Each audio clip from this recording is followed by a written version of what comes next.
I want to start today's episode with a question. Have you ever had an experience, like a moment, where the whole world slowed down, almost to a complete stop, and you found yourself standing in the middle of a room, looking at yourself and the people around you, and feeling this magical feeling? A magical feeling you had never felt before in your life. A magical feeling that lets you know that yes, this is it. This is what you were made to do. This is your calling. Have you ever felt that?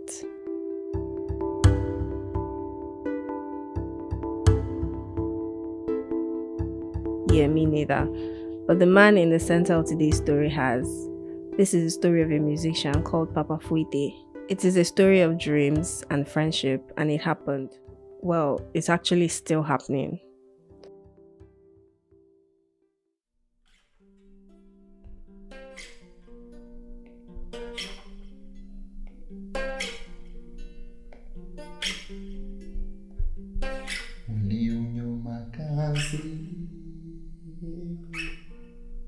My name is Papa Fuite and the Girls. I'm a fashion designer. I'm a musician.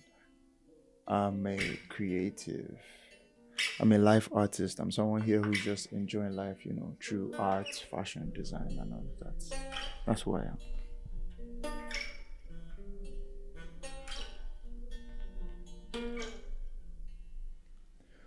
Only on your makasi.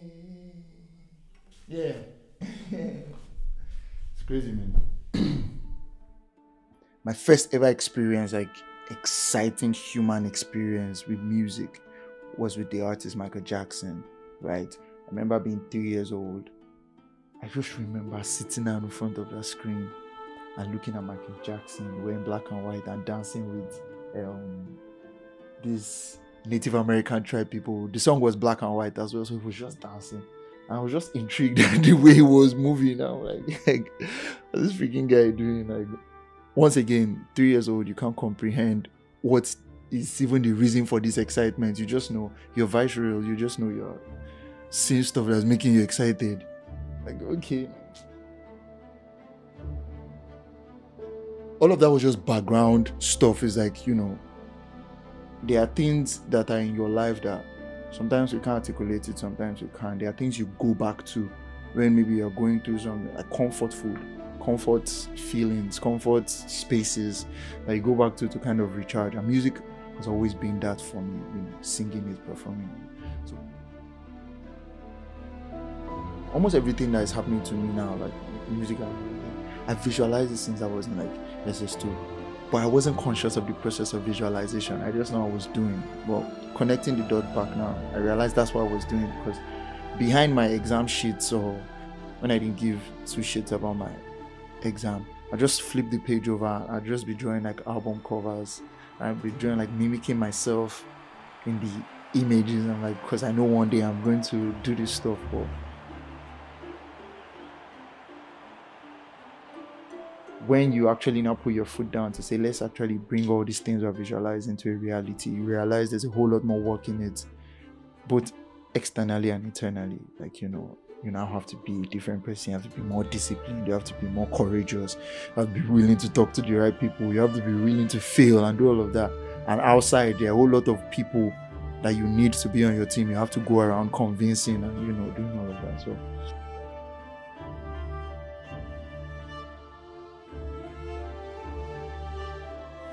it's funny, but the next stage was meeting the caveman. You met the caveman? Performed with them. How did that happen? So, that's a story. That was what now triggered my love for live music. That was 2019. It was my birthday as well, and I usually get the best gifts on my birthday. Like, the universe surprises me with amazing things. It was last minute planning. My partner and I, Chiamaka, we were both reading for an exam, and I was just scrolling. She was reading, I was scrolling on Instagram, and I just saw this post that said, October 2nd, the Cavemen will be hosting something with the Artisan Lounge, sponsored by Budweiser. And I went to the Artisan, I just got a couple of my friends and said, oh, there's this open mic thing that is happening, right? And like, sure, let's go.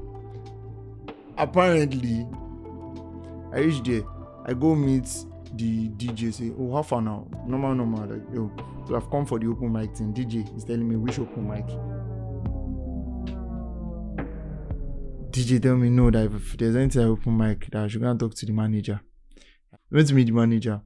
The manager said that, okay, he's just the manager for the Budweiser event, too, that he doesn't know about open mic. I was going to meet the manager of the place. I went to meet the manager of the Artisan. He said that, okay, that they only came to use this place for event, or that doesn't know anything about open mic. I now showed him the Instagram post. I'm not blind now. No, I came here for. So that one I said that, okay, that the band that's performing, that's the Cavemen, and their manager is here, that if I can speak to their manager, it wasn't as if I was begging for slots. Like, it was as if, do you get, it's like 5 people when we meet now, looking like a bad experience, you know. I was talking to him, he wasn't even looking at me like I was worth anything, you know. And I just went to sit down. It's not like I give up. I know things that are definitely going to happen for me. I'm like, I'll still do this, but whatever. And then Kingsley, the bassist, like, they did their speech, you know, band would talk with his fans. I was a fan. So like, that if there's anybody here, he just made it out like a passing statement. He was talking about, you know, how music is, like, we should have fun, and, you know, how music is not even an easy thing to make people like. And he was like, if there's anybody here who thinks is they can do that, they should come up on stage. And I just waltzed. That taught me a lot about how opportunities come in, like, it's like, and that's it. Imagine I had waited to be beaten down by that film, whatever, Joe. I just went up on stage, I shook him, I shook Benjamin, I shook, you know, rest of people, and like, oh, okay, cool. Like people started clapping, and I'm like, yeah, that's me, that's Papa Fruity. And like, somebody want to perform, just play music, man. Like, this is unscripted, just play. And that's how the video is even still on Instagram now. That's how we made that song. And I even made it into a more elaborate song called The Greatest. Like, I was like, I'm the greatest, I'm the best, there ain't nobody that can do this like I do. I still remember. That was the first time I met them, and, you know, for some reason, 2 birthdays in a row, or the next birthday, I was performing with them on stage again. So I love those boys, yeah.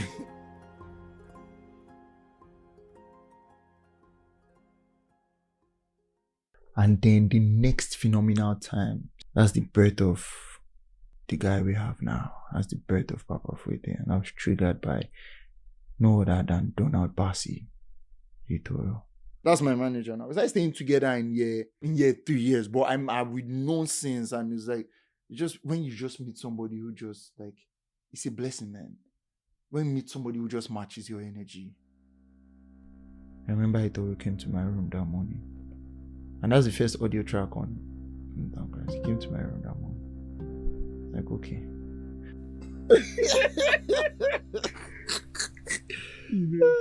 It's crazy. It's crazy, bro.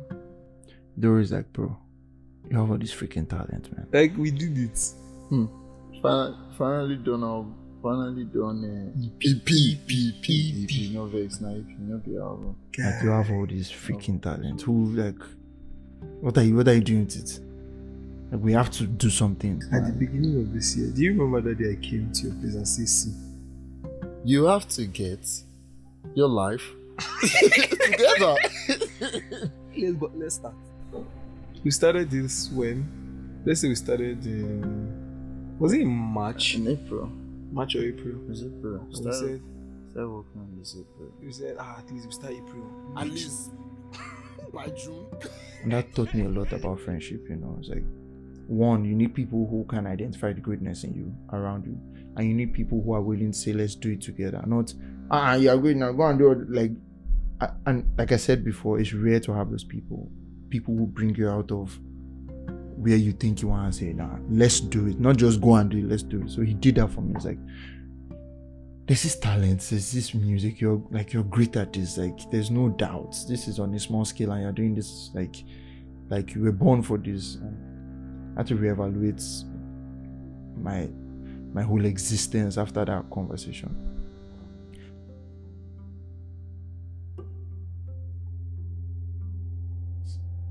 Carried all the money I had, went to buy drums. Like, I just went to buy drums. I knew I had to do something. Thinking back now, maybe I could have done something a little bit more strategic and all of that, but that just felt like the right thing to do. I just went to buy those drums and I was just playing drums, man. I was selling shawarma at Bariga Daily Bread. So, and there's this guy, Doki, used to sell pharmaceuticals. There's people that sell pharmaceuticals on the side of the road, yeah. Not shop, those had one wood and everything. He used to sell pharmaceuticals on the side of the road, so he used to hear me play those drums. The whole neighborhood used to hear me play those drums because it was a slum. So if I'm going to be disturbed by the traffic and vulcanizer every day in the morning, I might as well contribute my own quota to the sound. Because like nobody's complaining about that sound. Definitely not my drums. Play those drums. So you come, you ask me, didn't they always hear drums? So you say I get studio for me. I say, no, nah, like I just have like my drums here. So I'll be playing, I'll be singing as loud as possible. I remember Ibabo back then, Faith, like we'd just be vibing and chilling on the sound coming from those drums. And so he was like, okay, saying they do this Easter show. I'm not going to take him seriously. When the first time I said, one time saying good like me with saying one, instead of one do band and all of that, saying good like me with maybe they run this stuff together. I said, Hauwa, just boss me every time. So he used to set up rehearsals. So he shall go one or two people and like they would play. He would send me the videos. I'm like, this is fire, man. And it's all of that. And at that point, a lot was going on in my life because I had to be selling no sham. I had to be worrying about school. I had to be worrying about this music thing that I say I'm not letting go. It's like, I just dedicated the commitment to it. I'm like, yeah. So sometimes I show up for the rehearsals. I would just vibe and everything. So one of the rehearsals I showed up for, I was doing my version of Ye, Burna Boy's Ye, that I was going to perform with that same band at the Easter Fiesta the following week, and like we were just vibing and performing, and like I could just see the fire light up in their eyes when we were doing it. It's like, okay, this is some energy. And then we did, and then the show day came, and then we did the show, and it's like oh shit, it's phenomenal. You know what it is when you perform in a place and nobody knows or they've heard of you before, and people stand up to spray money. You get, that's like phenomenal. It's like they felt you. They felt your train money. These are people that you didn't do promotion or anything. Like, these are people that are hearing you on site, and money they didn't plan to spend that day, they just throw you some 2K, 3K in this economy. That's like, oh, that's validation, man. That's some validation. So, and the boys felt good. They definitely felt good. So after the show, right, this is how I know that the universe works in mysterious ways. They came to meet me. Like, my band found me. Some of those guys gave me like, bro, I have to do this shit again. Like, this is like, we have to do this shit again. He's like, if I want to do some chakra, I'm like, no, we'll see. I will think about it for my mind. I'm like, yes.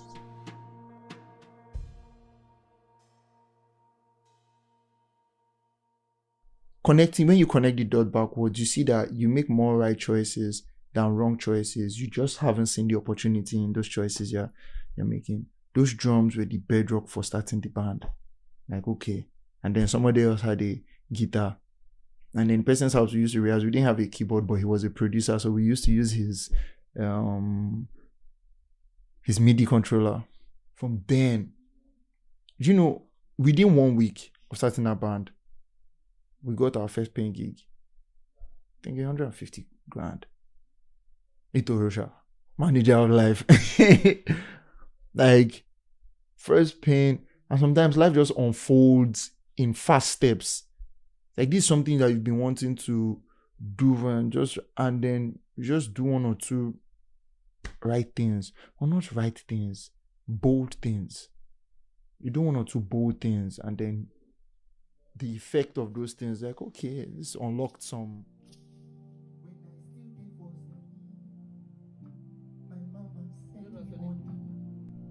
I've had to evaluate my decisions on, being a musician.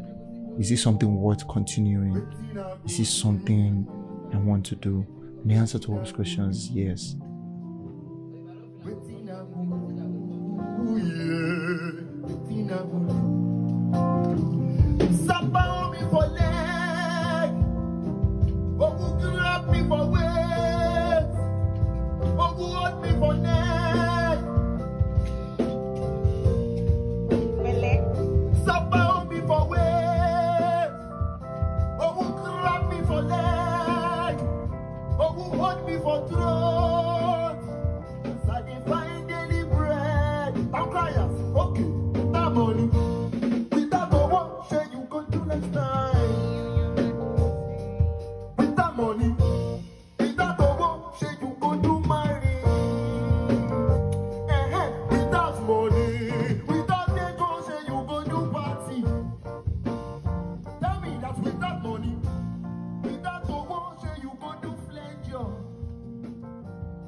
That's magic, man. So yeah, and that I can get to do that.